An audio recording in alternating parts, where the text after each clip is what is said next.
Bonjour à toutes et à tous, bienvenue sur le Renard du Tibet. Aujourd'hui, c'est moi qui prends les rênes dans l'émission qui met en valeur nos entrepreneurs. Et aujourd'hui, c'est Olivier qui va nous transmettre son parcours, ses conseils, ses réussites et aussi ses échecs pour qu'on puisse évoluer, avancer et apprendre tous ensemble. C'est parti. Bonjour Olivier. Bonjour Maëva. Eh bien écoute, c'est un plaisir d'être ici. Mais oui, moi aussi j'adore te retrouver chaque fois ici. Eh bien c'est super, plaisir partagé. Dis-moi Olivier, est-ce que tu peux te présenter pour toutes celles et ceux qui ne te connaissent pas encore ? Alors je suis Olivier Rouxel, dirigeant du studio des arts numériques. J'ai la quarantaine et j'habite à Rennes depuis déjà pas mal d'années. Ok, super. Eh bien écoute, moi j'aimerais bien qu'on revienne un petit peu en arrière et que tu nous dises qui tu étais justement avant le studio des arts numériques. Alors, avant, j'étais professeur de français dans le secondaire, puisque j'ai fait mes études ici à Rennes 2. Donc j'ai fait licence, master et concours d'enseignement. Voilà, pour faire ça. D'accord, ok, super. Donc tu as été prof pendant combien de temps ? Pendant 11 ans. Ok, génial. Eh bien écoute, c'est bon à savoir parce que ça, je ne le savais pas du tout sur toi. Et maintenant que ton aventure est bien lancée, est-ce que tu peux nous présenter le studio des arts numériques, ton équipe et surtout, qu'est-ce qui t'a donné l'envie de commencer ? Alors c'est au moment du Covid. Comme beaucoup de monde, j'ai eu l'envie de changer de vie professionnelle. Et donc, c'est à ce moment-là, en 2020, enfin fin 2020, début 2021, que j'ai vraiment quitté l'enseignement. L'idée, c'était que je voulais vraiment monter une entreprise. Ça m'a toujours fasciné, les entrepreneurs. Et j'ai la chance d'avoir un ami très proche qui s'appelle Stéphane, qui m'a proposé de s'associer pour justement monter cette agence de communication. D'accord. Et avant, tu faisais un peu de photos ou c'est venu comme ça ? Alors oui, je ne pars pas de complètement zéro puisque j'étais déjà photographe pour les particuliers. Donc je faisais beaucoup de mariages, donc ce qui fait que j'avais déjà un petit pied vraiment dans dans l'entrepreneuriat au travers de mon activité de photographe. Ok. Et du coup, ton équipe aujourd'hui, donc tu as ton associé, est-ce qu'il y a d'autres membres de l'équipe ? Alors oui, depuis qu'on a commencé. Alors au début, on a embauché, on avait en CDI une chargée de projet, on a même eu un commercial, mais c'était vraiment beaucoup trop tôt, faut dire ce qui est. Ça nous a mis en plus beaucoup de pression financière à la fin de chaque mois d'avoir des salaires à payer parce qu'avec les charges, ça coûte très cher. Et donc la politique qu'on a établie depuis lors, c'est plutôt de profiter des compétences d'alternants. Et donc, on a eu longtemps 2 alternants, donc filles ou garçons, dans l'entreprise. Et donc, cette année, je suis accompagné de Maya, qui est une UX designeuse de très grand talent, que j'apprécie beaucoup pour ses qualités professionnelles. Si elle nous entend, eh bien voilà. Merci Maya. Et aussi Thibaut, qui nous accompagne sur la partie développement de site web. Ok, génial. Et ben, je trouve ça super intéressant et très bien de mettre en avant aussi les compétences de jeunes alternants parce qu'aujourd'hui, on entend aussi beaucoup de jeunes se plaindre de ne pas trouver d'entreprise. Donc finalement, si jamais, ils peuvent postuler chez toi en fait. Oui, parce que, enfin là, pas pour cette Pas année. pour cette année. Mais parce qu'en effet, l'aide à l'alternance a baissé chaque année. Et donc au début, il y avait 8 000 € d'aide à l'alternance pour les entreprises. Donc c'était vraiment très intéressant. Maintenant, on est à 5 000 €. Et en plus, il y a un petit forfait de 750 € à payer en début de contrat. Donc ce qui fait que c'est de moins en moins intéressant pour les entreprises d'avoir des alternants. Donc c'est pour ça que ça devient de plus en plus compliqué. Oui, il n'y a pas une journée sans qu'on reçoive un email ou un appel pour un jeune qui cherche une alternance. Mais par contre, ça c'est hyper intéressant ce que tu dis. Pour le coup, je rebondis parce que justement, je ne comprenais pas forcément pourquoi il y avait autant de jeunes qui galéraient à trouver une alternance. Et là, tu es en train de mettre le doigt dessus. Les entreprises n'ont pas forcément beaucoup d'aide. Ça baisse tous les ans, c'est ce que tu dis. En fait, au moment du Covid, il y a eu justement cette grande aide à l'alternance. Donc, c'était Macron qui avait décidé ça. Et c'était plutôt une bonne mesure. En fait, parce que les entreprises avaient donc 8 000 € d'aide pour embaucher. Et en plus, les formations sont toujours payées par l'OPCO, l'opérateur de compétences. Et il y a eu beaucoup d'écoles à se monter, notamment autour de la communication, qui ont profité de cette manne gouvernementale pour embaucher. Donc il y a eu beaucoup de jeunes en alternance qui avaient par exemple 1 semaine, 2 semaines de cours, et après 2 semaines, 3 semaines en entreprise. Donc c'était intéressant pour les entreprises, pour les écoles, pour les alternants, etc. Donc c'était très bien. Sauf que on vit dans une époque de rigueur budgétaire, et donc chaque année l'aide baisse. Et ce qui fait que, évidemment, les entreprises sont de plus en plus frileuses pour embaucher. Et puis surtout, vu que l'alternance coûte de plus en plus cher, eh ben, on va chercher des profils vraiment assez qualifiés, on va dire, quoi. Donc on est un peu plus exigeant sur les profils qu'on reçoit. Et donc en effet, pour beaucoup, c'est difficile, quoi. Ouais. Ah ouais, Mm. OK, je comprends mieux, tu vois? Donc merci d'avoir mis le point dessus. Aussi, tu parlais d'associés. Moi, j'avais une question par rapport à ça. Est-ce que tu penses que c'est essentiel d'avoir un associé quand tu commences à entreprendre? C'est exactement comme un couple, on pourrait vraiment dire la même chose. C'est-à-dire que quand on est tout seul, on peut faire plus de choses parce qu'on est moins, si tu veux, on est moins dépendant de quelqu'un, donc on peut faire plus de choses, on peut aller plus vite, on prend des décisions plus rapidement parce qu'on est tout seul. Donc en soi, ça a du bon aussi. Alors que quand on est à deux, eh bien justement, on peut profiter des compétences et de la vie d'un collègue pour finalement justement faire de meilleurs choix. Donc, Mmh. c'est-à-dire qu'on va faire moins de choix rapides, mais peut-être de meilleurs choix. Mais encore une fois, ça dépend vraiment du business que l'on a. C'est pas si simple que ça, quoi. Par contre, ce qui est certain, c'est que le métier d'entrepreneur est un métier où on est quand même seul. Ouais. Et donc, pour fêter ses réussites, par exemple, c'est agréable d'avoir quelqu'un qui partage vraiment ses réussites. Et pareil pour ses échecs. Donc, le fait d'avoir un associé fait qu'on se sent moins seul parce que par définition, le métier d'entrepreneur, c'est un métier très solitaire. Ouais, je suis complètement d'accord avec toi. Et justement, donc, tu parles de choix d'associés. Comment tu choisis ton associé? Est-ce que tu le choisis pour ses différences avec toi, pour créer peut-être de la complémentarité? Est-ce que tu le choisis parce que c'est un ami? Comment ça se passe, le choix d'un associé? Tu C'est pas poses, facile, hein? tu poses une excellente question, mais je crois qu'il n'y a pas de recette en réalité. Vraiment, c'est quelque chose qui m'a beaucoup intéressé. J'ai regardé pas mal de vidéos sur ce sujet. Il y a des gens qui disent il faut trouver quelqu'un qui a des qualités complémentaires. Mhm. D'autres qui vont dire au contraire, il faut qu'on ait un peu les mêmes qualités pour justement booster ses qualités, être au top sur un domaine très précis. Et on est tous les deux au top, on devient vraiment des experts l'un l'autre. Ok.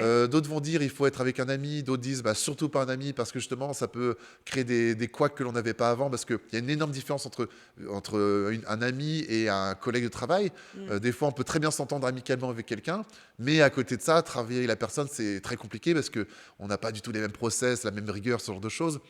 Donc, en réalité, il n'y a pas de recette. Franchement, je ne crois pas qu'on puisse définir quel sera le bon associé et tout ça. Par contre, je pense qu'il y a deux points quand même à souligner. Euh, c'est le rapport au stress. Je pense que ça, c'est vraiment très important d'être avec quelqu'un qui n'est pas sensible au stress. Parce que Mm. le métier d'entrepreneur, c'est beaucoup de stress. Et si on est avec quelqu'un qui a plein de qualités, plein de compétences, etc., on s'entend super bien avec lui. Mais par contre, il gère mal le stress, il panique, il s'énerve, il devient agressif ou X ou Y comportement qu'on pourrait avoir à cause du stress. Ça, je pense que vraiment, c'est un gros souci, quoi. Imaginez voyager, vous voyagez avec quelqu'un et puis vous avez des galères et la personne elle panique, elle fait n'importe quoi, elle s'énerve, elle s'en prend à vous. On se rend compte que là que c'est pas bon, quoi. Voilà, ça fonctionne pas. Donc première chose, c'est la gestion du stress. Moi j'ai un associé qui est hermétique au stress, mais vraiment il peut lui arriver n'importe quoi, il restera toujours calme, il va jamais s'énerver ou quoi que ce soit. Mm. Ça c'est une qualité et je pense aussi l'avoir. Je pense que même dans des situations qui sont compliquées, je vais toujours rester calme. Donc Ouais. ça, c'est la première chose qui est bien. Et la deuxième chose, et je pense que pour tous ceux qui connaissent le grand drama de Sylvain et tu sais, la chaîne Villebrequin, je ne sais pas si ça te dit quelque chose. Personnellement, ça me parle pas, mais Ça ne te dis-moi parle en pas, mais plus. beaucoup de gens connaissent le drama de Sylvain et Pierre Chabrier sur Internet. Mhm. C'est le rapport à l'argent. Ah Donc oui. ça, c'est vraiment très important aussi, le rapport à l'argent. Si on n'est pas aligné là-dessus, Mm. ça peut être compliqué parce que évidemment, ça peut créer des gros couacs. Donc le stress et l'argent, si on est aligné sur ces deux choses-là, c'est-à-dire que le stress, ça va, on gère tous les deux, on gère bien, on n'est pas des gens qui paniquent. Si l'argent, pareil, on est plutôt, l'argent n'est pas un sujet Discord, de quoi. discorde. Mm. C'est-à-dire qu'en gros, on s'en fout, entre guillemets, si on en a, c'est cool, si on n'en a pas, c'est pas grave, on se débrouille. Mm. Voilà, ces deux points sont vraiment les points clés, je pense, pour qu'une association se passe au mieux. Ok, merci, parce que franchement, c'était hyper intéressant, tu vois. Et c'est vraiment un sujet qui me parle aussi. Et j'aimerais justement qu'on aille un peu plus dans le concret, si Mhm. tu le veux bien, et qu'on parle organisation, stratégie, réseaux sociaux. Et ma première question sur ça, c'est est-ce qu'il y a quelque chose qui t'a vraiment surpris au tout début de ton démarrage ou même encore maintenant qui te surprend toujours sur l'entrepreneuriat? Alors, ce qui m'a surpris, on en a un petit peu parlé tout à l'heure, Mmh. parce qu'en fait, j'étais dans l'enseignement, donc on a un métier qui est protégé, voilà, avec un salaire qui tombe tous les mois, machin, etc. Mais c'est un milieu très de gauche aussi, hein, l'enseignement, on va pas se mentir. Mmh. Et ce qui m'a vraiment surpris, c'est les taxes. L'URSSAF, la cotisation foncière des entreprises, les charges dans tous les sens. Et cette impression vraiment, mais enfin, voilà, faut vraiment en avoir conscience, de ne pas être aimé du gouvernement, enfin de l'État, quoi. C'est-à-dire qu'on est vraiment une vache à lait, quoi. L'entrepreneur, c'est la vache à lait de l'État. Et tant qu'on n'est pas confronté à ça, on s'en rend pas compte. Mmh. Parce que finalement, tant qu'on est salarié, on se dit oui, les patrons, ils ont de l'argent, machin, etc. Et en fait, non, parce qu'on en parlait tout à l'heure, 2 tiers des entrepreneurs gagnent moins que le SMIC. Mais en fait, pourquoi ils gagnent moins que le SMIC? C'est pas forcément parce que ils ont pas de business. En fait, ils peuvent en avoir, mais c'est parce que les taxes sont vraiment très importantes. Je vais te donner un chiffre. Là, en décembre, on va devoir donner 3 000 euros de taxes. Parce qu'en Ouais. gros, il y a 800 euros d'URSSAF, 800 euros de CFE et 1400 euros de taxes foncières pour le bâtiment. Parce qu'en fait, quand on est locataire d'un bâtiment commercial, dans beaucoup de situations, on se retrouve à payer aussi la taxe foncière. Eh Ah bien, oui, ah ça je 3 000 savais pas. euros là en décembre, il faut les trouver, quoi. Et Ouais. c'est comme ça tous les mois. Alors, c'est pas tous les mois 3 000 euros, mais tous les mois, une grosse partie de l'argent que tu vas générer va en réalité partir en taxes. Et ça, franchement, avant de se lancer, il faut vraiment en avoir conscience et il faut vraiment l'intégrer, ce truc que, en réalité, je bosse tout autant pour moi que je bosse pour l'État. Mais vraiment, faut pas croire qu'on se libère de l'État et puis c'est bon, je suis plus salarié, je suis entrepreneur, je suis libre. Et puis Non, et pas puis du ton tout. chiffre d'affaires n'est pas ton salaire finalement. Le chiffre d'affaires n'est pas son salaire. Tu as Ouais. tout à fait raison. Et quand par exemple, la dernière fois, je parlais de l'URSSAF à une amie voilà, elle est fonctionnaire, et elle me dit ouais, mais ça dépend de tes revenus. Je dis, mais mes revenus, c'est pour payer ma nourriture, c'est pour payer mon appartement, c'est pour payer ma taxe foncière, ma taxe d'habitation chez moi. Et en fait, les revenus, c'est pas pour aller à Dubaï ou pour m'acheter des vêtements Hermès. C'est que tu es obligé de te rémunérer pour payer toi-même tes charges. Et sur cette rémunération, l'URSSAF prélève 40%. Donc, si tu prélèves 1 000 euros juste pour payer ce dont tu as besoin, tu as 400 euros à sortir pour payer l'URSSAF. Et ça, vraiment, ça m'a surpris, quoi. Je fais pas de politique, hein, je parle pas de politique, mais je pense que vraiment, c'est quelque chose qui est vraiment clé lorsqu'on passe du salariat à l'entrepreneuriat. On Ouais, s'en rend pas quelque chose forcément à compte. anticiper finalement. Anticiper, on peut pas anticiper parce que tu sais toi-même, hein, l'idée c'est de travailler tous les jours pour gagner Son de pain. l'argent, gagner son pain, etc.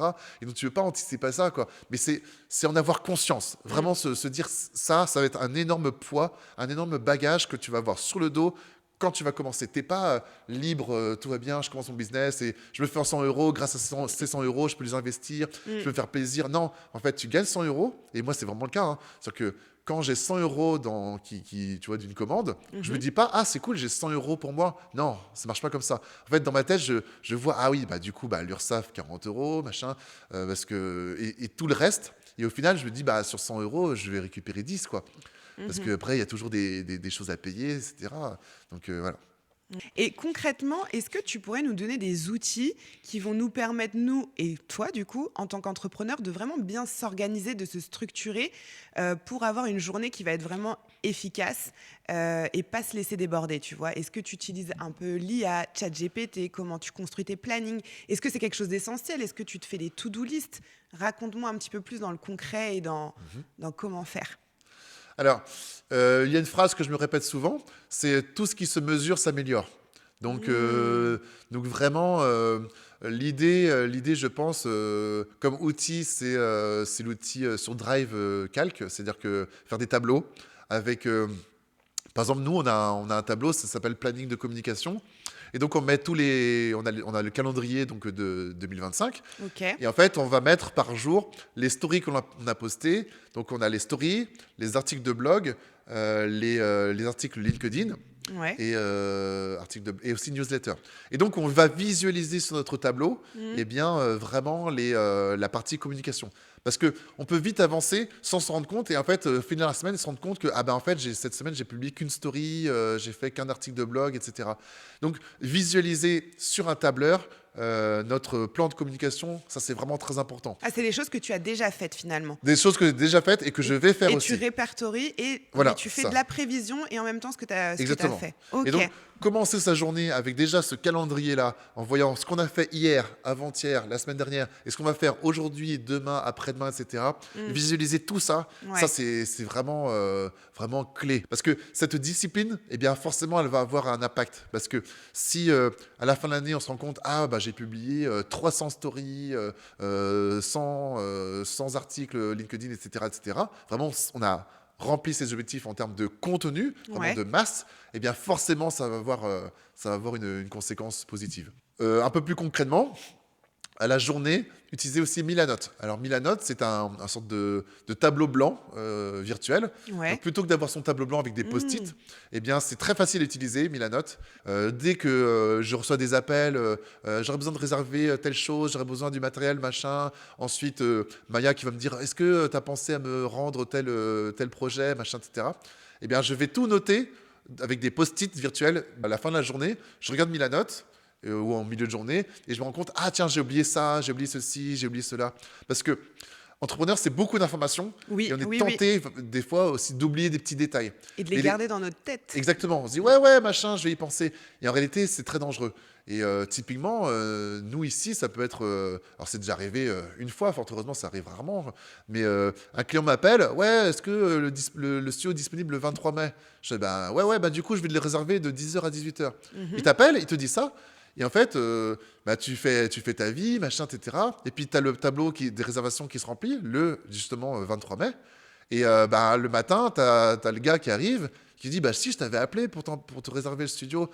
Et en fait, tu l'avais pas noté, quoi. Mais ça, c'est des petits détails. Mais Bah, c'est ce qui te permet aussi de t'améliorer. C'est en Exactement. faisant des erreurs qu'on apprend finalement. c'est ça. Mais Milanote, je connaissais pas, tu Ouais, vois. Milanote. Et T'as pas d'autres petits outils pour c'est nous? vraiment le petit truc qui permet d'avoir un pense-bête. Et Oui. dès que tu as un truc, on Tu te le dit un notes. truc, tu le notes tout de suite.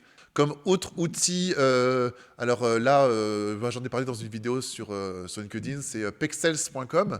Je connais pas non plus. Hein. Alors pexels.com, c'est super. C'est un site internet qui référence des photos et des vidéos libres de droit. Et donc, ah oui, si, ok, je vois. donc ça c'est super. Les vidéos sont de qualité, les photos sont de qualité. Et quand on a besoin d'habiller une publication, une story, n'importe quoi, eh bien on va sur pexels.com et puis on peut choper là-bas des photos, des vidéos vraiment de qualité. L'autre petit truc auquel vraiment, ça c'est une petite astuce, mais bizarrement il n'y a pas tant que ça qui le font, c'est avoir un deuxième écran d'ordi. C'est vraiment un confort incroyable, quoi. C'est-à-dire que tu fais un truc sur un ordi et hop, tu as un autre truc auquel tu penses, tu vas sur le deuxième écran. Et ça m'aide énormément d'avoir deux écrans d'ordinateur pour faciliter visuellement mon travail. Voilà. Alors j'avais rencontré quelqu'un qui lui en avait carrément un troisième où il avait en continu les réseaux sociaux sur un troisième écran. C'était un peu trop pour le coup. Mais voilà, c'est tout bête, mais ça aide beaucoup. Mais Olivier, merci pour tout ce que tu nous transmets là. Réellement, merci parce que là, tu es une mine d'infos, une mine d'or pour nous. Donc, merci beaucoup. Justement, tu parlais de 300 stories, on parlait de réseaux sociaux. Est-ce que tu pensais, franchement, hein, en arrivant dans le monde du business, que tu allais devoir être aussi actif que ça sur les réseaux sociaux? Ça va tellement vite. Nous, on a commencé en 2021, c'était il y a 4 ans, 4 ans et demi, 5 ans. Et en réalité, en 5 ans, c'est énorme l'évolution, comme les choses vont vite, quoi. Donc, Ouais. donc si tu veux, oui, évidemment que je ne pouvais pas anticiper ça, mais en gros, personne ne pouvait anticiper. C'est-à-dire que tout va très vite. Et c'est vrai qu'on est de plus en plus sur les réseaux sociaux, sur YouTube et tout ça. Bah, c'est Voilà. un frein pour beaucoup. Hein. Moi, je connais beaucoup d'entrepreneurs, femmes, qui me disent, mais en fait, je dois devenir influenceuse. C'est pas suffisant d'avoir mon business. Il faut aussi que je sois influenceuse. Et pas tout le monde est à l'aise finalement, tu Non. vois.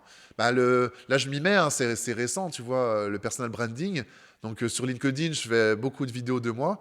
Et en fait, je pense que c'est obligatoire. Enfin, à moins de vendre vraiment quelque chose de très niche, où là, Mm. on a de la chance parce qu'on est sur un domaine tellement précis, tellement particulier et tellement technique qu'on n'a pas beaucoup de concurrence et ça fonctionne tout seul. Mais sinon, dès que vous avez de la concurrence, dès que vous avez une idée qui demande voilà, à être connue, je crois que le personal branding, c'est un peu obligatoire, quoi. Parce que même si tu peux faire 100, et en Mm. gros, tu peux faire 100, mais tu as un concurrent qui va arriver et qui, lui, va en faire, et puis il va te doubler en 2 mois, quoi. J'ai une question. Ouais. Est-ce que tu peux nous traduire personal branding pour Bah, tout. c'est se montrer, c'est montrer sa tête, c'est voilà, faire des vidéos avec soi, quoi. Et tu C'est trouves ça. pas, moi j'ai une question aussi sur ça, je rebondis sur ce que tu me dis, se montrer, montrer sa tête. Est-ce que ça peut pas être perçu comme péjoratif finalement quand t'es en même temps, tu dois paraître comme chef d'entreprise et en même temps tu dois te montrer dans des états un peu soit vulnérables ou non, tu vois. Mais du coup, t'es plus comme un chef d'entreprise. Par exemple, Bernard Arnault, je le vois pas sur les réseaux. Bon, je vois Macron, mais je vois pas Bernard Arnault. Oui, mais Bernard Arnault, c'est pas la même époque. Ouais, tu penses que c'est une question d'époque Bah finalement. ouais, c'est une question d'époque. C'est-à-dire Ouais. que quelqu'un qui voudrait devenir Bernard Arnault, je vois pas comment il peut faire sans se montrer. Hmm. Tu vois. Alors encore une fois, ça dépend du business que tu as, parce qu'il y Ouais. a des business où on peut s'en passer, mais vraiment c'est des niches, quoi. Hmm, Parce hmm, que hmm. évidemment, si tu es par exemple dans l'agroalimentaire, tu vends des machines agroalimentaires pour des grosses usines, oui, là, tu n'as pas besoin de te montrer parce que tu es dans un domaine très particulier, dans la grosse industrie, ce genre de choses, c'est certain, ça c'est Ouais, je certain. comprends Et mieux. là, en l'occurrence, tu as tout à fait raison, ça pourrait même te desservir. Hmm. Parce que si tu travailles dans l'agroalimentaire et que tu vois la tête du dirigeant qui vend ses machines très techniques et qui fait du drama, oui, là, clairement, Ouais. ça pourrait le nuire. Et même dans cette circonstance-là, un concurrent qui justement se montre pas et qui reste très, très sérieux pourrait finalement l'emporter. Mais encore que, je suis même pas si sûr que ça.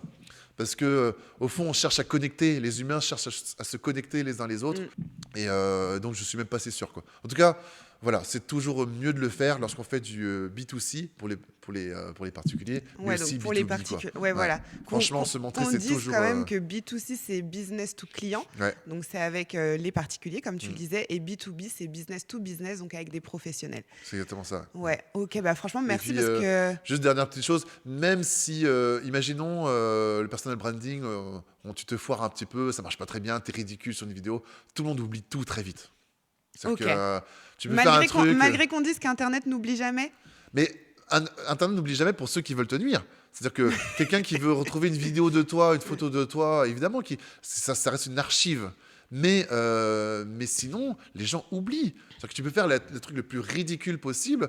2 semaines après, tout le monde t'a oublié. Si 2 semaines après, tu fais un truc stylé, les gens, ils auront oublié que tu étais ridicule au début. Et en plus, ce ne sont même pas les mêmes personnes. Donc, tu peux faire un truc ridicule, et puis finalement, après coup, tu fais un truc stylé, et ce ne sont plus les mêmes personnes, donc finalement, tout ça passe crème. Ouais, je vois. Bah, de toute façon, là, on discute du fait de faire évoluer son entreprise. Et est-ce que toi, tu as déjà succombé à tout ce qui est formation par tous les entrepreneurs des réseaux type Yomi Denzel, Gamze, etc. Est-ce que toi, tu as déjà succombé? Et si oui, est-ce que vraiment ça a fait évoluer ton business ou non? Alors, le truc, c'est que moi, j'ai la quarantaine, donc je suis un peu moins sensible au discours justement de tous ces vendeurs de rêves. Mais je Mhm. peux comprendre très bien qu'on se fasse influencer, qu'on soit influencé par tous ces gens-là, parce Mhm. qu'ils vendent de la réussite, voilà. À outrance, limite. Hein. Ouais, c'est ça, quoi. C'est-à-dire que suivez ma formation et je vais vous apprendre comment faire générer 10K par mois en 6 mois. Mhm. Donc, parce que voilà. Mais je consomme beaucoup, mais sans acheter des formations. Donc, Parce tu que consommes leurs vidéos. Ouais, je consomme leurs vidéos parce qu'il y a Ok. toujours des choses intéressantes à récupérer. Et en plus, ça reste quand même un bon mindset. C'est un mindset de gens winners, des gens qui réussissent, qui donnent l'impression de réussir. Et je pense que c'est quand même positif de regarder ça, mais il faut garder ses distances. Il faut garder un petit peu son esprit critique. Et c'est pour ça que enfin, j'ai jamais payé une formation Yomi et autres, hein. Et tu penses pas qu'à contrario, donc j'entends, et moi je suis assez d'accord avec toi, c'est vraiment des personnes qui ont des bons mindsets de gagnants et de Ouais. réussite, et ça c'est top, et franchement il en faut. Euh, En revanche, est-ce que ça peut pas démotiver justement des gens qui ont un petit peu peur justement de se lancer ou qui se lancent et qui ne font pas les chiffres qu'ils entendent sur les vidéos et du coup, ça aurait pas un effet plutôt inverse de démotivation, tu vois, quelque part? Ah bah, tu as tout à fait raison. C'est pour ça qu'il faut absolument avoir un retour critique, enfin, un regard critique sur ça. Et surtout comprendre ce que c'est du marketing. Qu'en fait, évidemment qu'ils vendent de la réussite et que pour vendre de la réussite, ils ne peuvent pas rouler en Clio. Évidemment qu'ils vont être en Porsche, en Ferrari, dans des super beaux apparts, etc. Parce Mmh. que c'est leur business. Ils vendent ça. C'est du fake it until you make it. OK. Mais la réalité est souvent tout autre. C'est-à-dire qu'en réalité, la maison leur appartient pas. En réalité, ça va être de la location, etc. Donc, c'est vraiment de la com, c'est vraiment du marketing. Ouais. Et quand bien même c'est vrai, quand bien même ils sont réellement propriétaires de la villa, faut comprendre que ça représente 0,00001% de la population. Donc Mmh. c'est des gens tu sais pas en fait quels sont les raccourcis qu'ils ont pu avoir de par leurs parents, de par leur réseau, de par leur plein de choses en réalité qui font que oui, évidemment que si t'es fils d'ambassadeur par exemple, Mmh. évidemment que tu peux voyager partout dans le monde parce que tu suis ton père qui est lui-même ambassadeur, enfin qui est ambassadeur. Évidemment que tu as l'argent pour être dans des beaux appartements, etc. Et ensuite, tu communiques là-dessus, la réussite, le machin. Mais en fait, tu ne sais pas qu'avant, il a été extrêmement aidé, quoi. Il est extrêmement favorisé par cet environnement. Donc, c'est pas c'est pas pour faire le jaloux ou faire genre tout est fake, tout est faux. Non, c'est juste que c'est un discours, c'est du marketing, c'est de la com. Mais déjà, je ne vais pas forcément croire tout ce qui m'est montré, parce qu'en Mmh. fait, c'est orienté. Mmh. Et ensuite, je ne connais pas l'arrière-boutique et en fait, je ne sais pas à quel point il a pu être aidé, à quel point il a pu être favorisé. Donc, voilà. Plus tu gardes ton esprit critique, moins tu vas te démotiver, comme tu disais, en te décourageant, te disant mais, ce qu'ils ont, j'aurais jamais. Enfin voilà, je me sens nul et tout ça. Non, faut garder une certaine mesure quoi dans Ouais, cette. une certaine distance et c'est bien de le dire, je Ouais, une trouve, tu distance. vois? C'est bien de le dire et justement, donc il y a ce type de formation-là et je trouve qu'on parle un peu moins, là, si on se place dans la réalité, dans le concret, nous, on est à Rennes, il y a forcément, tu vois, des endroits de connexion entre les entrepreneurs. Je sais que toi, tu fais de temps en temps des petits after work et Mhm. cetera. Est-ce que ça, c'est pas aussi une manne, une porte ouverte à une connexion, des réseaux, le moyen de se former, finalement avec d'autres personnes? Oui, et là tu as tout à fait raison, parce qu'il faut en effet se former, mais je pense qu'il faut se former avec des personnes avec qui on est un peu plus en équilibre, Mmh. alignés, plutôt que des millionnaires qui te font croire que tu vas gagner 10K en 6 mois, en fait se former auprès de gens qui sont un peu plus avancés que nous. Ouais. Et qui vont vraiment nous être dans le concret, vraiment dans le pratico-pratique. Et c'est ce que je fais ici, moi, maintenant, ici, en tant que formateur. Je forme à la photo sur Photoshop, Photoshop? excuse-moi. Je forme aussi à la vidéo. Et je pense vraiment que les élèves que je peux avoir en photo, en vidéo, je leur apporte beaucoup parce que, justement, je suis plus avancé qu'eux, mais sans vouloir leur vendre du rêve, quoi. Moi, je pense que c'est le mieux pour se former, c'est d'être avec des mentors, mais qui sont dans son même écosystème quand même, quoi. Voilà. Ouais. Mais tout ce qui est dropshipping, etc., de gens qui te font croire des 6K dès le premier mois, non, quoi, c'est pas, tu vois, ça t'apprend rien au final. Et souvent, c'est un peu creux, quoi, ce genre de formation. Ouais, je vois ce que tu veux dire, je comprends. Et merci de nous éclairer à ce sujet-là. Justement, donc pour en revenir un petit peu aux réseaux sociaux, toi, tu es dans la communication. Mhm. Est-ce que tu as des petits tips pour toujours évoluer sur les réseaux sociaux, percer sur les réseaux sociaux? Peut-être que tu vas nous dire le secret, la recette. En tout cas, sans se décourager, tu vois, parce que c'est dur aussi de finalement voir que tu as fait un travail, tu as mis ton cœur, ton énergie. Et t'as pas les retours escomptés et ça peut vite décourager. Est-ce que tu as des conseils à nous donner là-dessus? Ouais. Évidemment que si j'avais la recette pour percer, j'aurais moi-même percé. Donc non. Par contre, je pense que il y a un outil, et donc là tu vas être contente parce que je vais parler de ChatGPT. Mm. Je pense que l'exploitation vraiment maximale, enfin dans le meilleur du possible, Mm. de ChatGPT peut vraiment t'aider dans la création de contenu. Pour les idées, pour Alors, les légendes, pourquoi? c'est pas pour les idées, mais c'est pour Parce qu'en fait, les idées, c'est quand même toi qui va les avoir, et puis tu vas t'inspirer aussi de ce qui se fait à côté. Mais c'est pour le développement du texte. C'est-à-dire que le texte que tu vas dire, par exemple, face caméra, les articles que tu vas écrire, les articles de blog, les Ouais. posts LinkedIn, etc. Et moi, ce que je fais, c'est que je vais, par exemple, avoir un PDF sur un sujet. Par exemple, il n'y a pas longtemps, j'avais un gros PDF de 25 pages sur le marketing en 2025. Je lui ai envoyé le PDF, donc dans un projet de ChatGPT. Ensuite, je lui ai dit, voilà quel est mon persona, donc quelle est la typologie de mon client, la typologie moyenne de mon client. Et donc, à partir de ce persona et à partir de l'ensemble de données que je t'ai donné, rédige-moi un script, donc, pour une vidéo de 2-3 minutes, qui va à la fois donc répondre aux attentes de mon persona et en même temps piocher de l'information concrète de ce document de 25 pages. Tu vois. Ok. Et donc, il va me faire un script. Je vais évidemment le personnaliser parce qu'il n'y a rien de pire que de copier-coller du chat GPT, parce qu'en fait, c'est comme ça que tous les contenus se ressemblent sur LinkedIn et tout ça. Il faut vraiment y mettre sa patte. Donc là, moi, je vais après apporter mon humour, ma patte et tout ça. Je vais le modifier. Et ensuite, une fois que cette vidéo est publiée, donc je vais récupérer les statistiques de LinkedIn et je vais lui envoyer les statistiques de LinkedIn. Et je vais lui dire, bah voilà, je l'ai publié un lundi à 11h du matin. Voilà les commentaires que j'ai eus. Voilà les vues que j'ai eues, le watch time. Qu'est-ce qu'on peut faire pour nous améliorer la prochaine fois? Parce que franchement, c'est pas suffisant. Il y a un truc qui va pas, ça n'a pas marché, etc. Ah, mais c'est top ça. Et en Ok. fait, là, au fur et à mesure, parce que ça, c'est sur une vidéo, mais quand tu fais après, systématiquement, tu vas avoir 25-30 vidéos. Et à la fin, ChatGPT, il va réfléchir, ok, sur tes 30 vidéos que tu as faites, clairement, les 5 meilleures sont celle-ci, celle-ci, celle-ci, celle-ci, celle-ci. Et c'est les sujets qui ont abordé, c'était tel sujet, on les a publiés à telle heure, machin, etc. Le post LinkedIn ensuite, voilà comment on l'a écrit. Et je vais lui dire, ok, bah maintenant, pour tes prochaines vidéos, pour tes prochains scripts, tu vas t'inspirer des 5 meilleures que l'on a faites. Et voilà.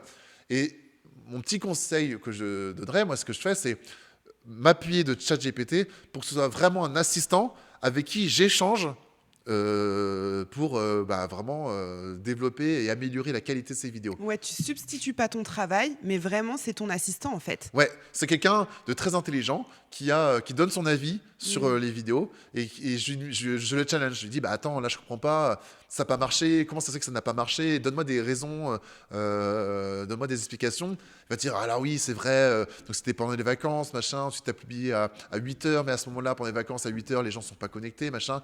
Et t'as ChatGPT Plus ou Ouais, ChatGPT ChatGPT+. normal Ouais. suffirait?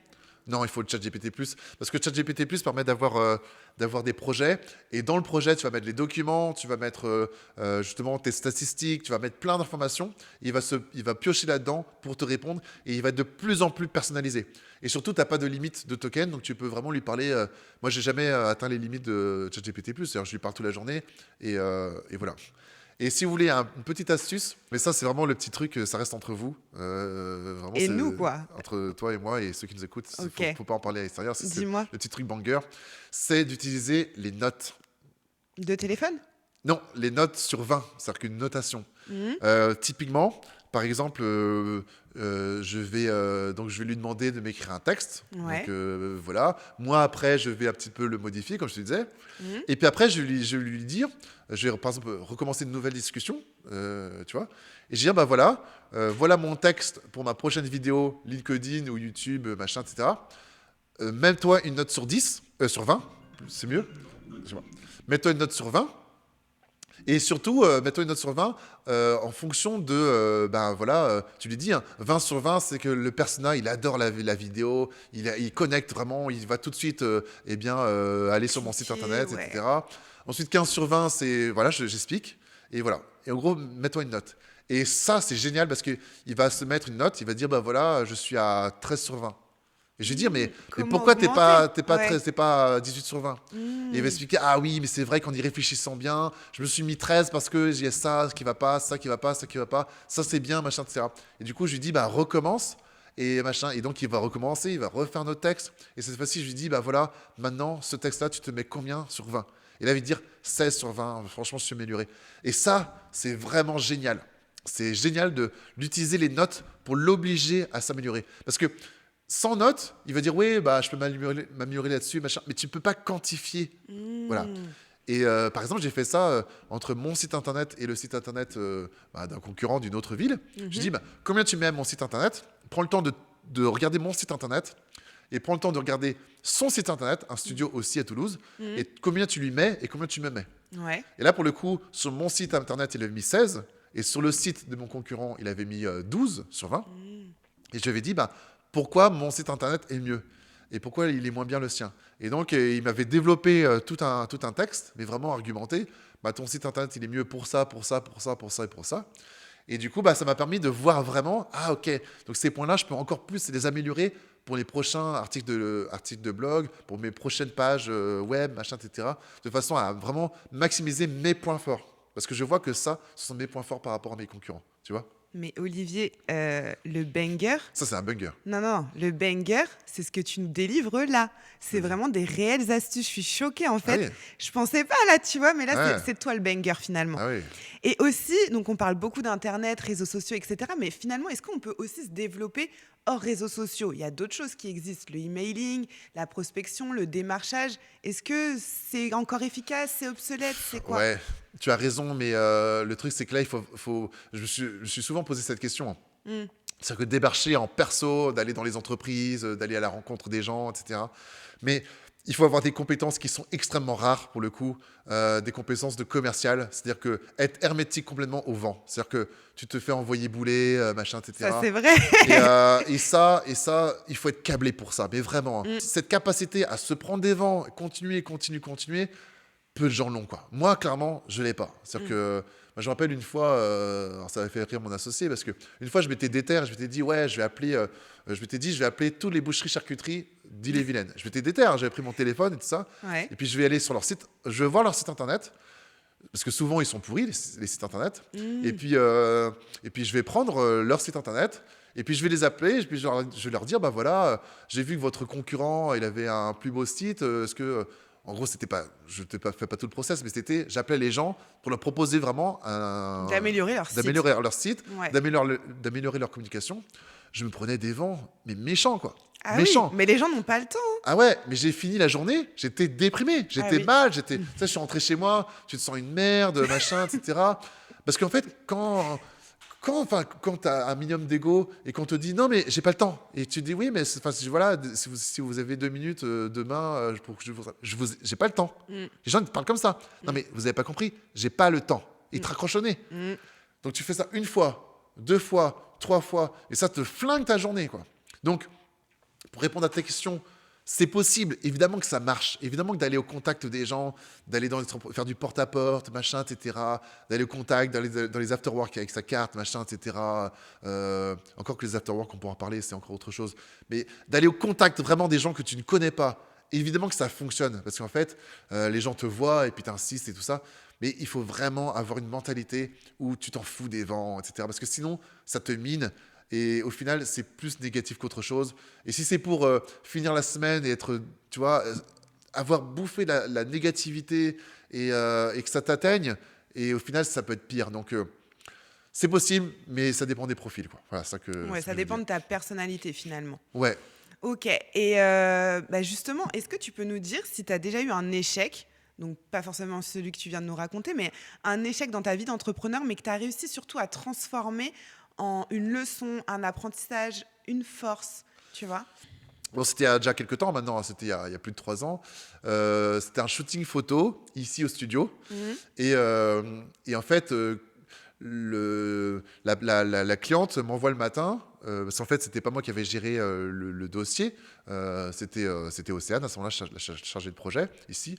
Et puis, elle m'avait dit, ben voilà, on a une cliente qui vient avec des vêtements, tu vas être photographe, machin, etc.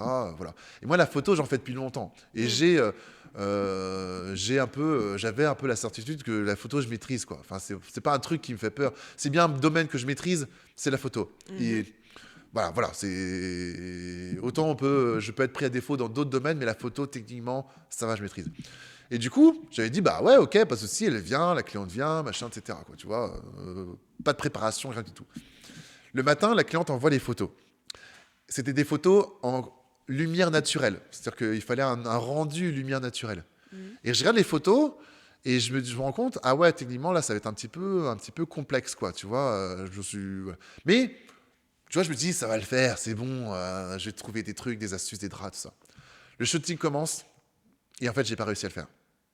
C'est-à-dire que la cliente était toujours insatisfaite de ce que je faisais. C'est la première fois de ma vie où en photo, je me suis retrouvé à défaut, mis à défaut, tu vois. Ouais. En réalité, j'ai compris après que avec le matériel que j'avais, dans les conditions dans lesquelles j'étais, je ne pouvais pas les faire, les photos. C'était impossible. C'est-à-dire que, parce qu'après, j'en ai parlé à un autre photographe, machin, qui lui est habitué à ce style de photo.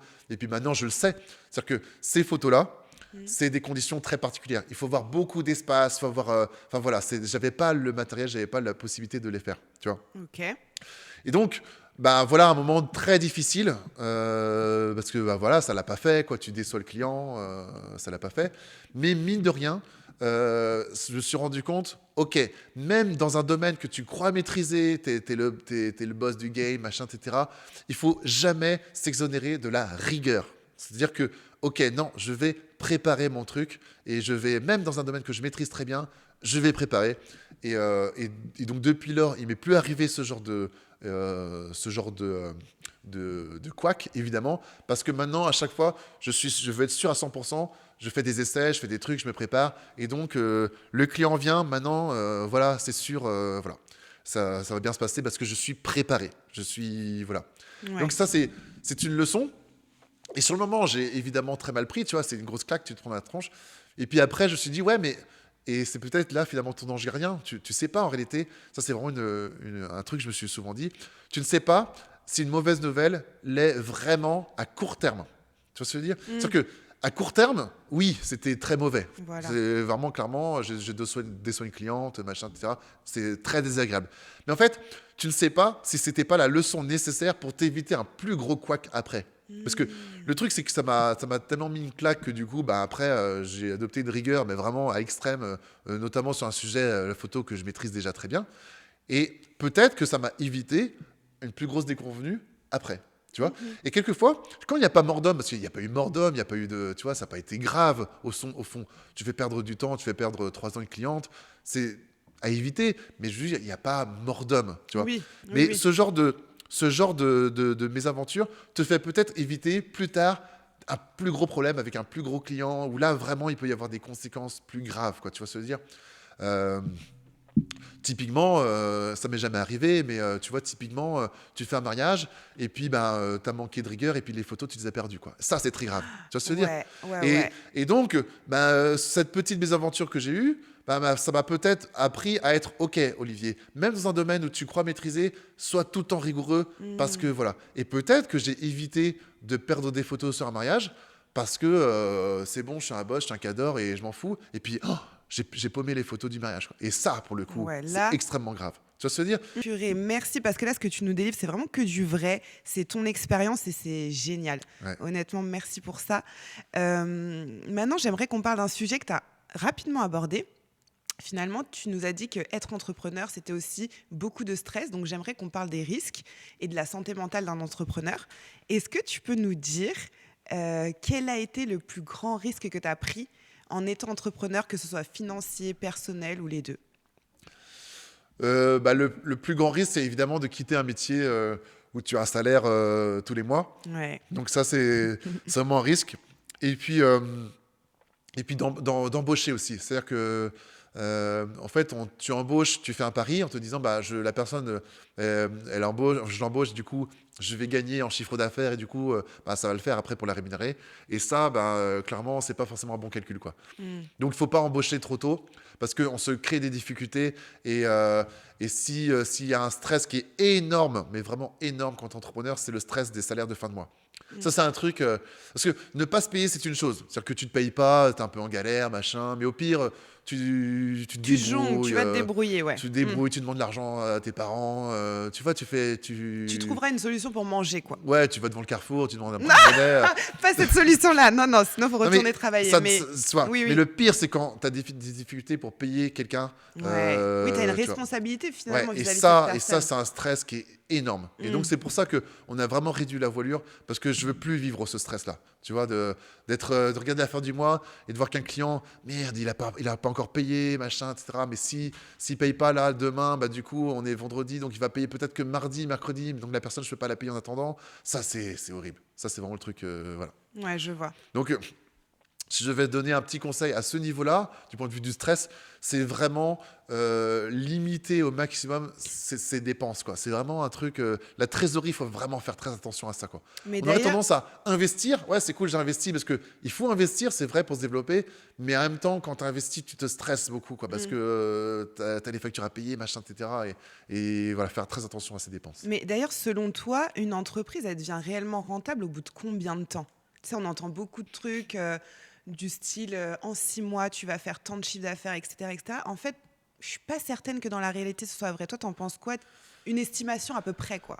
Bah, en fait, là c'est pareil parce que ça dépend évidemment des cas, mais il y a un truc, il faut vraiment se dire, la plupart des entreprises se foirent. Enfin, je veux dire, faut être réaliste, quoi. C'est-à-dire que, à moins de monter une boulangerie dans un petit village où il n'y a pas de boulangerie, il y a certains business qui sont à peu près sûrs. Si tu veux, tu montes une boulangerie dans un village où, enfin, ouais, je ne vais pas répéter mon exemple, mais il y a plein de business. Voilà, c'est à peu près garanti que ça fonctionne. Tu vas beaucoup bosser, notamment c'est des commerces, hein, souvent. Tu vas beaucoup bosser, certes, mais a priori, ça va le faire. Il n'y a pas trop de raisons. Mais à côté de ça, donc par exemple, tu fais plombier, oui, bon, a priori, tu vois, il y a plein de métiers comme ça dans le commerce, dans l'artisanat, où, voilà. Oui, parce que c'est des commerces qui sont pas forcément nouveaux aussi, dont tu Voilà, parles c'est là. ça. C'est quelque chose qu'on sait que ça a fonctionné, Oui, donc pourquoi pas, voilà. un jeune qui a un CAP plombier, qui se monte en plombier, c'est à peu près sûr qu'il va marcher. Voilà. Ouais. Mais à côté de ça, Mm. tout ce qui est start-up, tout ce qui est communication, tout ce qui est, tu vois, marketing, etc. Artisanat aussi, certains types c'est ça. d'artisanat, ouais. Ça peut être aussi les restaurants dans des villes où il y a déjà beaucoup de restaurants, Ouais. des bars, machin, etc. Enfin, finalement, beaucoup de business. Bah, faut être réaliste, beaucoup se foirent, quoi. Moi, je vois, hein, j'avais des concurrents qui, bah, ils ont fait des pots de bilan, quoi. Donc si tu veux, cette phrase, oui, au bout de 3-4 ans, ça y est, tu vas t'en sortir, ça va le faire, tout ça. Bah, en fait, il n'y a pas de règle, il n'y a pas de calcul, il n'y a pas d'évidence. Mais vraiment, il n'y a pas d'évidence. Ouais. T'as certains, ils vont avoir la chance, en 6 mois, ça va marcher pour eux, et tant mieux pour eux, franchement, c'est génial. D'autres, c'est 1 an, d'autres, ça va être 6 ans. Tu me parlais d'un gars que tu connais, lui, il a mis 10 ans, il s'est versé 600 € de salaire pendant 10 ans, et au bout de 10 ans, ça marche. D'autres, bah, ils font dépôt de bilan. Franchement, je pense que c'est la meilleure réponse à donner, c'est n'essayez pas de vous comparer, n'essayez pas de vous dire ah bah la moyenne c'est qu'au bout de 3 ans on s'en sort, parce qu'en réalité non, non, ça veut rien dire une moyenne.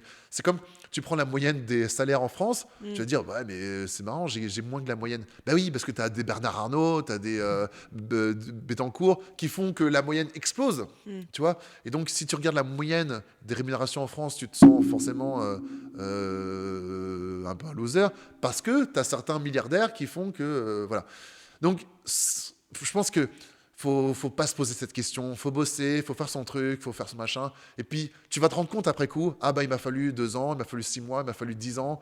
Tant que tu es animé par la passion, tant que tu arrives à survivre, et ben voilà, tu continues, et puis tu verras bien, quoi, tu vois. Là, on est dans le vrai, on est dans On le est dans le vrai, réel. là. Là, on Ouais. est dans le réel et franchement, ça fait du Parce bien. que En fait, ça fait du bien, tu vois, ça d'entendre te met ça. ça te met aussi une pression, hein, quand des gens te disent ah ouais, bah, les entreprises en moyenne c'est 3 ans pour qu'elles s'en sortent. Et toi, tu arrives au bout de 3 ans et tu es toujours en galère. Tu te sens, tu te dis quoi? Tu te dis bah en fait je suis un loser. C'est que les autres ils arrivent au bout de 3 ans et moi j'y arrive pas. Tu vois? Mais la vraie vie, c'est de dire aux gens bah non, en réalité il n'y a pas de règle. Parce que Ouais. si on te dit ça et que tu te sens loser, et ben en fait ça veut dire que tu te compares pas à ceux qui ont fait des pots de bilan. Donc Ah tu ouais, vois? pas mal, pas Bah, mal. c'est vrai. Et en fait, Finalement, c'est à la fin de la foire qu'on compte les bouses, hein. c'est ça. Il faut tout simplement pas se comparer aux autres. Ouais, C'est la ok. pire des attitudes à avoir, quoi. Ouais. Purée, merci pour ça, franchement, merci. Et je pense que tous les entrepreneurs qui nous regardent et autres vont te remercier. Donc, je parlais aussi de santé mentale tout à l'heure. J'aimerais qu'on fasse un point sur ça aussi. Toi, est-ce que tu arrives, en tant qu'entrepreneur et qui bosse beaucoup, à gérer l'équilibre vie pro, vie perso, tu sais, se donner du temps pour soi, etc. Comment tu fais? en fait, le petit truc, c'est d'avoir un local professionnel. Et donc, j'invite tous ceux qui sont freelance et tout ça à quand même avoir par exemple, un espace de coworking, Mmh. pas forcément cher. On n'est pas obligé de prendre le truc en plein centre-ville, super enfin, génial, avec une vue sur la ville. Ça, on peut prendre un petit espace de coworking un peu en campagne, moins cher. Ou louer quelque chose avec d'autres freelance, mais Mmh. avoir un endroit où tu travailles et un endroit où tu ne travailles pas, où tu es off, je pense que c'est la meilleure façon justement que ta vie ne devienne pas trop non plus, enfin ta vie professionnelle ne devienne pas trop envahissante. Tu vois. Ouais. Et bah, moi, c'est ça. En fait, au studio des arts numériques, je peux y être longtemps, hein. Je peux faire des journées 8h, 19h, 20h, parce que je suis aussi souvent là le week-end, le samedi, le dimanche. Mais Ouais. il n'empêche que quand je suis chez moi, bah, je ne travaille plus, quoi. C'est-à-dire que je suis, voilà, avec des proches, avec mes amis, machin, etc. Mais voilà, la vie pro, elle est au studio des arts numériques et la vie perso chez moi. Et je pense que c'est la meilleure façon de ne pas se laisser trop contaminer parce qu'on a besoin de couper, on a besoin de souffler. Mmh. Et les gens qui travaillent de chez eux, alors certains y arrivent peut-être, hein, on va pas faire de généralité, mais ça peut être un mauvais calcul, quoi. Et t'as certains, ils sont en burn-out, bah ouais, mais c'est aussi parce que tout est mélangé, quoi. Tu te lèves le matin, tu es au travail, le soir, tu regardes la télé avec ta copine, mais en fait, tu es encore au travail parce que tu as ton ordi à côté, tu reçois les notifications des emails, les machins, tu as tous tes boards, machin, etc. Franchement, le meilleur calcul, souvent, c'est avoir un endroit en dehors de la maison, où tu vas au travail. Ouais. Et en plus, ça te motive. Parce que je pense que tu peux être tenté des fois le matin, tu es chez toi et puis oh, bah, non, c'est bon, je vais regarder Netflix, machin, etc. Alors que tu lèves le matin, tu vas comme un salarié, hop, je vais au boulot et tant que j'y suis, je travaille. Si j'y suis jusqu'à 18h, 19h, 20h, je travaille jusque 19h, 20h ou 18h comme tu veux. Mmh. Et au moins, voilà, tu occupes cet espace de travail et finalement, tu es peut-être plus productif. Ouais, bien délimiter les espaces parce que finalement, ce que tu nous dis, c'est que un manque de temps pour soi bien défini, ça peut mener à des burn-out et à faire échouer son entreprise, en fait. Ouais. Alors quelqu'un disait, et c'est très vrai, l'entrepreneur du burn-out, enfin le burn-out de l'entrepreneur, c'est pas quand tu travailles beaucoup que tu gagnes beaucoup. Mmh. C'est pas ça en réalité. C'est Mmh. quand tu travailles beaucoup et que tu gagnes pas assez. Mmh. Parce que jamais un entrepreneur à succès où ça marche, ça cartonne, machin, fait un burn-out. C'est pas ça. Tu vois. Le burn-out, c'est quand tu rends compte que tu travailles beaucoup pour pas beaucoup de De choses, rentabilité. quoi. Mmh. Et moi, j'ai eu des clients ici en communication. On bossait beaucoup pour eux, mais vraiment beaucoup. Alors qu'en fait, ils payaient pas énormément, mais parce que on s'est embarqué dans le truc. Ouais, Olivier, est-ce que tu peux faire ceci et cela? Tu sais bien que c'est pas dans le devis. Mais le truc, c'est que t'as pas envie de les perdre, et puis tu t'entends bien avec eux, et machin, etc. Donc tu as envie de faire plaisir, et tu sais bien que c'est pas dans le devis, tu vois ce que je veux dire. Mmh, mmh, mmh, Et tu te mmh, mmh. retrouves à faire un truc, et ils te rappellent, ah ouais, alors ouais, c'est bien ce que tu as fait, mais par contre, tu veux me changer la musique? T'es là, quoi? Ouais, parce qu'il faudrait une musique un peu plus hip-hop, machin, etc. Mais rechanger la musique sur un montage, c'est une demi-journée, tu vois. Ouais. Du coup, bah, On se rend pas compte, le quoi. lendemain, tu dis, bon, allez, je vais aller au travail à 7h, histoire de 7h à 10h, je puisse rechanger la musique, machin, etc. Et ça te conduit au burn-out. Parce qu'en fait, Mmh. tu travailles beaucoup pour une rentabilité qui n'est pas bonne, en fait, tu vois. Ouais, je vois. Mais par contre, si tu travailles beaucoup parce que tu as des gros clients qui payent bien, machin, etc., t'es pas en burn-out pour ça, quoi. Tu vois. Donc, c'est pas une question de quantité, c'est une question de, tu vois, de ce que tu fais, quoi. Tu vois. Et pour s'éviter le burn-out, il faut juste éviter de travailler à perte. C'est ça le truc. Ok. Moi, c'est ça le secret. C'est pas de Merci. travailler moins, c'est de travailler voilà, plus efficace, enfin, avec une meilleure Ouais, rentabilité. être efficace, quoi. Ouais. Travailler moins, mais mieux. Bah Enfin, ouais. pas moins, mais en tout cas, travailler mieux, plus efficacement. Bah, travailler de façon plus rentable, c'est ça. Parce que tu peux être efficace, hein, les clients ils vont te trouver efficace, sauf qu'ils continuent à te payer que tant par mois, alors qu'en fait, tu as travaillé 2 fois plus que ce qui était sur le contrat, quoi, tu vois. Mm, mm, Ça te conduit au burn-out. Tu vois. Ouais. Purée. Ouais. Mais là, on se prend une dose de réalité dans la tête, là, franchement. Ça fait du On est bien. dans la vraie entendre. vie. Non, mais oui, on est dans la vraie vie. Franchement, Ouais. merci pour ça. Et pour clôturer un petit peu cette interview, moi, j'aimerais que tu me donnes 3 conseils. Le premier, c'est de nous donner un conseil que toi, tu aurais aimé avoir avant de te lancer. Si tu en donnes un seul, celui que tu aurais aimé avoir avant de te lancer. Bah justement, le premier conseil, c'est limiter les dépenses. Vraiment, essayer de faire au maximum avec ce que l'on a déjà. Typiquement, pour un vidéaste, on n'a pas besoin d'investir dans la dernière caméra à 6 000 euros. Parce qu'en réalité, on se crée une dette de 6 000 euros, alors qu'en fait, on peut déjà faire énormément de choses avec une caméra d'occasion, un GH4 qu'on va acheter 600 euros, pour ceux qui connaissent. Une caméra à 600 euros qui était professionnelle il y a 8 ans, mais avec laquelle on peut déjà faire un énorme travail. Et donc, le premier conseil que je donnerais, c'est avec le matériel que tu as, déjà rentabilise à mort, quoi. Ne va pas chercher à trop investir, mais déjà fais le maximum que tu peux en limitant au maximum les dépenses. Deuxième Ok. chose, c'est le personal branding. Et ben, dès le début, lance-toi, montre ta tête et vraiment vas-y à fond, quoi. Parce que en fait, au début, on n'ose pas, on ne se sent pas légitime, et en fait, on peut perdre du temps. Et moi, ce que je ferais, c'est tout de suite, ok, je monte ma tête et j'y vais, quoi, sur le personal branding. Ok, merci pour ce conseil. Deuxième conseil que je voudrais que tu me donnes, c'est un conseil pour développer mon réseau, donc de personnes, et mes réseaux. L'idée, je pense, c'est alors ça peut être si on a un lieu comme nous ici, on a un lieu d'organiser des événements. Donc ça peut être vraiment bien. Ça prend du temps, mais mine de rien, quand c'est pas la même chose quand les gens viennent chez toi, etc. Pour créer du réseau, c'est super bien. Et puis surtout, je pense, les personnes avec qui on connecte bien, comme toi, comme nous deux, c'est d'essayer d'apporter de la valeur enfin voilà, vraiment d'apporter de la valeur en étant justement pas trop cher, entre guillemets, Mm. mais vraiment d'essayer de faire des cadeaux, c'est un peu des cadeaux, entre Oui, guillemets, quoi, tu ouais, vois. ouais. Et ça, je pense que c'est bénéfique, mine de rien. Tu as des compétences. Mm. Par exemple, toi, ce matin, tu m'as fait les cheveux, donc c'est pour ça que j'ai des cheveux magnifiques, parce qu'ils ont été soignés par Maëva de Fais ta potion. Bah, mine de rien, ça t'a pris 1 heure de faire mes cheveux. Bah, ça, c'est de la Moins valeur. quand même, ça nous a pris même pas 15 minutes. Bon, il avait des dreadlocks. C'est Il fallait que je démêle. Faut c'est vrai. faut qu'on le dise. Faut qu'on le dise. Il y en avait au moins 5 grosses. Donc, Bah oui, mais ça, mais mine de oui. rien, ça crée évidemment de la connexion. Mm. Parce que tu m'as fait plaisir, tu as donné ton temps gratuitement pour me faire mes cheveux. Bah, évidemment qu'après, moi, je vais penser à toi pour X ou Y opportunités si j'en ai. Et de même, moi, j'ai fait des fois des vidéos d'interviews, machin, etc. Comme j'ai pu faire pour toi aussi, hein, Mm. notamment la Renard du vidéo, Tibet. le renard du Tibet ou la vidéo qu'on a fait dans le salon de coiffure, tu sais, Oui, à oui, Béjean. exact, ouais. Bah, ces trucs, je vais pas t'envoyer la facture, machin, etc. Mm. Parce que j'ai eu du plaisir à le faire et parce que je sais que ça va t'apporter du business et que derrière, après, si tu as besoin de quelqu'un, tu vas peut-être penser à moi, machin, etc. Et c'est ça, quoi. Et on a beaucoup de clients ici qui viennent régulièrement. Et en fait, au début, j'aurais fait justement un truc comme ça gratos, 2 trucs gratos, machin, etc. Et l'idée n'était pas ah, tu m'en dois une, machin. C'est pas ça Non, c'est pas l'esprit. ça. C'est C'est pas juste. du tout ça l'esprit. C'est Ouais. juste que c'est des personnes avec qui je m'entends bien. Mm. Et du coup, ça me fait plaisir de t'apporter un peu de mes compétences. Mm. Et puis aussi, moi, ça me fait aussi de la publicité parce que du coup, j'ai quelque chose à montrer de ce que Mm. je fais. Mm. Et, euh, et ça, après, ça crée vraiment du réseau. Donc je Ok. dirais, voilà, faites des choses gratuitement pour les personnes que vous appréciez au début. Aidez-les à développer leur business parce qu'après, voilà, ça va être des gens qui vont garder du lien avec vous. Ouais. Mhm. Et dernier conseil que j'aimerais que tu nous donnes, c'est un conseil pour faire exploser notre business. Bah, Malgré que tu nous as donné tout un tas de bangers là jusqu'à présent.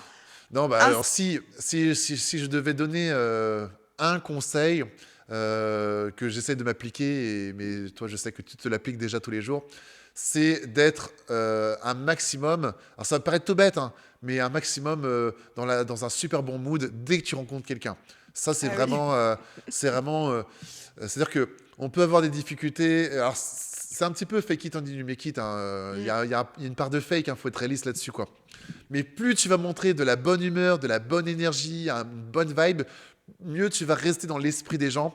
Et ça, si tu te l'appliques vraiment au quotidien, dès que tu fais un événement d'entreprise, dès que tu reçois des gens, des clients, vraiment d'être dans un super bon mood, le sourire, je pense que ça paraît tout bête, mais c'est quelque chose qu'il faut vraiment intégrer parce que, encore une fois, on n'est pas des salariés. Un salarié, quand tu es salarié et que tu rencontres des gens dans la vie de tous les jours, dans des événements, etc., tu peux être tel que tu es. Voilà, bon, il n'y a pas de souci. Mais quand tu es entrepreneur, tu représentes tout le temps ton entreprise. Mm. Et savoir que tu es ton meilleur commercial et que tu ne peux pas déléguer la partie commerciale de ton entreprise. Et donc, ça, je pense que c'est vraiment quelque chose vraiment clé. Et encore une fois, ça peut paraître évident, Mais je connais, moi, des gens, tu les rencontres, ils font pas très sympa, tu vois. Et tu penses pas à eux après Je lorsque suis tu d'accord dois avec ça. travailler avec eux. Ils sont peut-être très compétents, mais au final, bah ouais, il est très compétent, mais est-ce que j'ai envie de passer du temps avec lui? Pas forcément. Mm. Vraiment, le truc clé, c'est qu'à chaque fois que tu rencontres quelqu'un, il faut que la personne se dise, ah ouais, j'ai envie de passer du temps avec lui.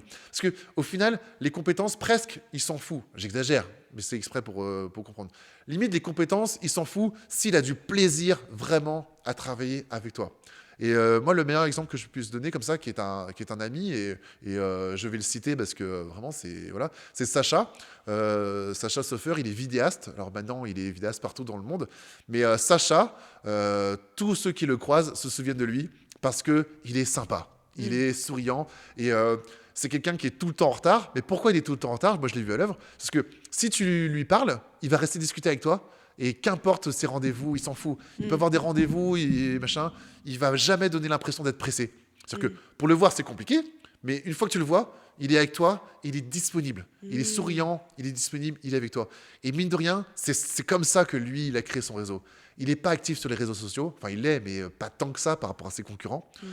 Il n'a pas un super site internet et tout ça. Il bosse bien, certes, mais surtout, c'est quelqu'un qui a d'énormes qualités humaines. Et moi, c'est ce que je dis à mes alternants ici. J'ai encore dit il n'y a pas longtemps à un alternant qui fait des sites internet. Je lui dis, mais que tu sois bon techniquement, ça, il y en a plein d'autres qui sont bons techniquement. Mais par contre, voilà, les qualités humaines, le sourire, la bonne vibe, ça a énormément de valeur. Et je crois qu'on ne s'en rend pas compte, vraiment, à Mm. quel point ça a de la valeur. En fait, tu es ta propre valeur ajoutée. Ouais, Et ça me donne en fait une dernière autre question, parce que tu me dis, ouais, ça c'est une qualité que tu as, et merci. non, c'est vrai. Ouais. Non, mais bon, en tout cas, voilà. Moi, j'ai remarqué une chose, c'est que cette énergie-là, elle est hyper difficile à retranscrire sur les réseaux sociaux, par exemple. Tu vois, je pense pas avoir la même énergie que je peux transmettre en réel que sur les réseaux. Parce que tu dois rester, avoir une certaine fonction sur les réseaux sociaux, etc. Ça doit durer 30 secondes, une Ouais. minute, etc. C'est plus compliqué, tu vois, de transmettre cette énergie. Ouais, mais je pense que tu l'auras à force d'en faire. Je pense Ok. que, tu vois, quand on regarde les Squeezie et autres, hein, et en réalité, ils n'étaient pas comme ça dès le début. C'est-à-dire que Hmm. c'est à force d'en faire. Quand tu es capable de... Tu prends une caméra, tu appuies sur Rec, et boum, ça y est, tu parles. Quand tu es capable de faire ça sans bafouiller, sans être hésitant, sans se faire attention à soi, machin, etc., eh bien, C'est là, en fait, ouais. c'est là que ça fonctionne. Ici, de temps en temps, on reçoit l'influenceur, le bouseux, Hmm. parce qu'en fait, c'est ici qui fait ses photos de vêtements et autres. Ouais. Et moi, je suis toujours impressionné parce que l'autre fois, il était avec, je sais plus comment elle s'appelle, une influenceuse aussi. Ils ont tourné dehors. Et moi, j'étais là, en mode, techniquement, vous pourriez faire mieux, machin, au niveau de lumière, machin. Et il me regardait avec des gros yeux, genre, non, on s'en fout. Hmm. Et ils ont appuyé sur Rec, et puis pouf, ils déballent. Et ils s'en foutaient de la partie technique. Hmm. S'il y avait des voitures derrière, la lumière, les machins, même le son, ils s'en foutaient. La technique, ils s'en foutaient. Hmm. Juste, le truc, c'est qu'on appuie sur Rec, et boum, on est naturel. Et en fait, j'étais un peu épaté, et je me dis, mais ils ont carrément raison. C'est-à-dire que ils n'ont pas cherché à être parfaits au niveau de l'image, comme nous on peut l'être. On est là, on va faire attention à notre posture, machin. Si on bafouille, si on bafouille pas, machin, etc. Hmm. Eux, c'est pas ça qui compte, c'est juste le message qu'ils donnent face caméra. Et quand tu arrives à ce niveau-là, eh ben, c'est là que tu vas réussir à être aligné entre ce que tu es en vrai et ce que tu es, Sur les sur les réseaux. réseaux. Ce moment où tu t'en fous de la partie technique, ok, on s'en fout de la caméra, j'appuie sur Rec, je tourne, quoi.